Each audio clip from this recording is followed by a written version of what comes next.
दोस्तों रोटी बनाने के लिए कितना झंझट करना पड़ता है, लेकिन आज मैं जो तरीका बताऊंगी यानी कि रोटी बनाने से पहले तवा पे कुछ करना है, अगर कर लेते हो तो आपका काम इतना आसान हो जाएगा। आज ऐसा ही कुछ टिप्स देने वाली हूँ जो कि बहुत ही यूज़फुल होगी और महिलाओं के लिए तो ज़्यादा यूज़फुल होगी और मनी सेविंग भी होगी। चलिए वीडियो को शुरू करते हैं। बहुत सारा ऐसा चीज़ होता है जो कि हम अनजाने में फेंक देते हैं। ये देखिए दोस्तों, जो सब ऑनलाइन से जो हम खाना वाना मंगाते हैं ना, या फिर जो आपका दही के डब्बे होते हैं, तो इस तरह की ढक्कन होते हैं, लीड होते हैं, तो हम जो कंटेनर को फेंक देते हैं, लेकिन इसको उठा के रखते हैं क्योंकि ये ना बहुत ही काम की चीज़ है दोस्तों। ये जो ढक्कन होती है ना, बहुत ही काम में आती है, खासकर हम महिलाओं के लिए।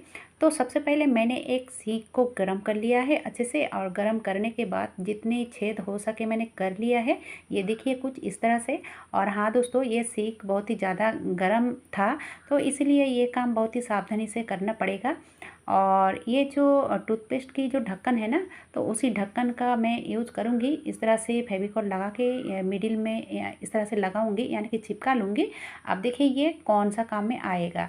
कभी कभी क्या होता है ना कि कोई भी कटोरी में हम कुछ चीज़ रखते हैं जो कि उसको ढकना नहीं चाहिए, लेकिन नहीं ढकेंगे तो कीड़ा वगैरह मुँह देगा। तो इस तरह से अगर ढक देते हो ना, तो आपका ढका हुआ भी रहेगा और आपका कोई नुकसान भी नहीं होगा। और इस तरह से ग्लास भी ढक सकते हो, जैसे कि बच्चों के टेबल में आप दूध रख सकते हो। इस तरह से ढका हुआ भी रहेगा और जो अंदर गैस बनेगी ना, तो वो भी निकल आएगा, ठीक है, और कीड़ा वगैरह मुँह भी नहीं देगा। और ये जो अचार की डब्बे होती है ना, अचार की जो जार होती है, तो धूप में तो बहुत सारे लोग क्या करते हैं, खुला ही छोड़ देते हैं। लेकिन दोस्तों मेरे हिसाब से खुला छोड़ना नहीं चाहिए। इस तरह से अगर ढक्कन को छेद करके ढक के रखते हो ना, तो धूप भी लगेगी और कुछ मुंह भी नहीं दे पाएगा। चलिए अब देख लेते हैं बरसात का ये टिप्स। क्या होता है कि ये जो लाइटर होती है ना, खासकर बरसात के मौसम में ये कभी कभी नहीं जलता है। तो खाना वाना बनाने के बाद ये जो बर्नर है ना, गर्म रहता है। तो गर्म बर्नर में इस तरह से अगर आप रख देते हो, जितने टाइम तक बर्नर गर्म रहता है उतने टाइम तक इसको रख दोगे, तो देखोगे पहले जैसे ये जलने लगेगा। और हाँ दोस्तों, ये जो गैस है ना, जलाने के बाद नहीं देना चाहिए, कभी भी नहीं, उसको बुझाने के बाद ही देना चाहिए, ठीक है, खाना बना बनाने के बाद। अब चलिए देख लेते हैं अगली टिप्स। तो हम सब बर्तन मांजने के बाद इस तरह से रख देते हैं ये सब बास्केट में। तो क्या होता है, ये जो छेद होती है ना, तो जहाँ पर भी रखो वो जगह गीला हो जाता है और फिर से हमको पोछा लगाना पड़ता है और काम बढ़ जाता है। तो काम बढ़ेगा तो टाइम भी ज़्यादा लगेगा। तो सबसे आसान तरीका है दोस्तों, कुछ भी नहीं करना पड़ेगा, बहुत ही सरल उपाय है। ये जो पीलो कवर होती है ना, तो पीलो कवर तो हम रखते हैं एक तरफ, कलर फेक हो जाते हैं तो फेंक देते हैं, ये सब काम में लगा सकते हैं। उसके अंदर मैंने डाल दिया जो आटा की जो पैकेट होती है ना, तो उसी पैकेट को मैं डाल दिया। किसी भी आप प्लास्टिक को इसके अंदर डाल सकते हो और उसके बाद इस बास्केट में इस तरह से रख दोगे, तो क्या होगा कि ये जो पानी है ना, आपका पानी नीचे नहीं आएगा किसी भी हालत में। तो आप इस तरह से करके रख सकते हो। बहुत ही अच्छा ये टिप्स है। और ये देखिए दोस्तों, कहीं पे भी रखो ज़रा सा भी पानी नहीं आएगा। अब चलिए यहाँ पे मैं और भी एक टिप्स देना चाहूँगी, क्योंकि हर किसी के घर में मॉड्यूलर नहीं होता है। इस तरह से अगर आप खुला छोड़ देते हो ना, तो ये जो बरसात का मौसम है, बहुत सारा कीड़ा वगैरह घर में आते हैं रात में, जो हम दिन में नहीं देख पाते हैं, तो जूठा कर सकता है। तो इस तरह से ढक के रखना चाहिए, ठीक है। जो लोग नई गृहिणी हैं उनके लिए बहुत ही यूजफुल होगी।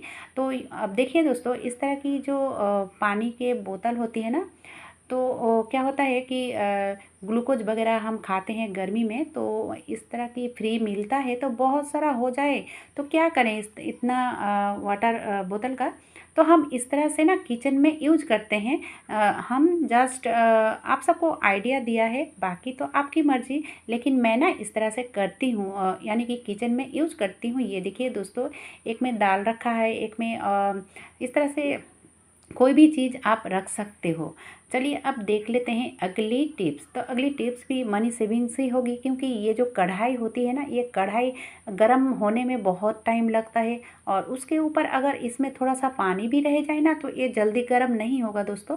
कढ़ाई गैस में रखने के बाद ज़रूर इसको पोंछ लेना चाहिए। अगर पोंछ लोगे ना तो आपका जो कढ़ाई है जल्दी गर्म हो जाएगी और आपका गैस भी ज़्यादा नहीं जलेगा। चलिए अब देख लेते हैं बहुत ही बढ़िया सा एक आइडिया। तो यहाँ पे मैंने लिया है साबुन। जिस साबुन को मैंने यूज किया है आधा ये ख़त्म हो चुका है। आप चाहो तो नए साबुन का भी कर सकते हो, कोई बात नहीं है। तो यहाँ पे देखिए दोस्तों, एक तो आधा साबुन है, उसी से मैं आधे को ग्रेट कर रही हूँ। ठीक है, अब देखो ये इतना काम में आएगा ना कि आप तुरंत करने लगोगे।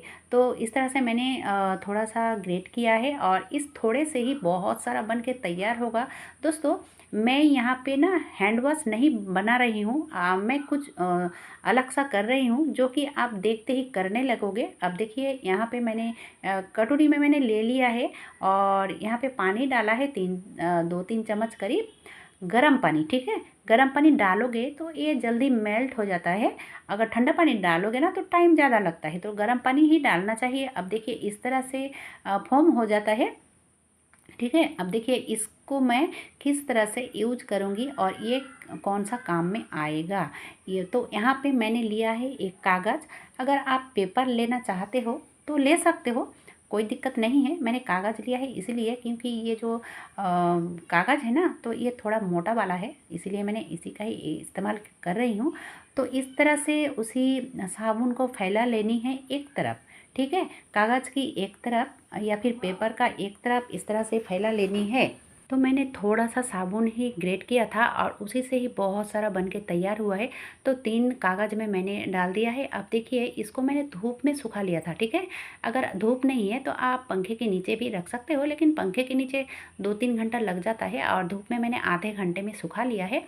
अब देखिए इसको मैं छोटे छोटे पीसेस में कट करूँगी और कट करने के बाद ये जो पेपर साबुन होती है ना, पेपर साबुन बन के तैयार हुआ है। और चलिए मैं यूज करके भी दिखा रही हूँ।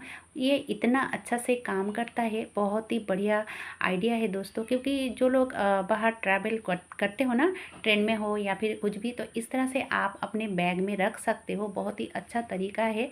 तो मुझे तो बहुत ही अच्छा लगा ये जो मैं बनाया ना, और मैं हमेशा करती हूँ, मुझे बहुत ही अच्छा लगता है अपने हाथों से तैयार करने में। तो आप सोच रहे होंगे कि साबुन लेके जाने से तो होगा, लेकिन साबुन दोस्तों यूज़ करने के बाद गीला होता है। अगर आप गीला साबुन को बैग के अंदर डालोगे तो दूसरा चीज़ भी गीला हो जाएगा।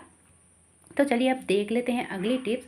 तो रोटी बनाने से पहले तवा को क्या करना चाहिए, तवा को पॉलीथीन के अंदर ज़रूर डालना चाहिए। तो रोटी बनाने से पहले पॉलीथीन के अंदर क्यों डालूं? क्योंकि दोस्तों जब हम रोटी बनाते हैं ना, तो रोटी बनाने के बाद हम ये जो तवा होती है क्लीन करके रखते हैं। तो हर किसी के घर में मॉड्यूलर नहीं होता है, तो अगर ऐसे रख देंगे ना तो बरसात के मौसम में कॉकरोच या फिर छिपकली जूठा कर सकता है, या फिर कोई भी कीड़ा जो हम दिन में नहीं देख पाते हैं रात में निकलता है।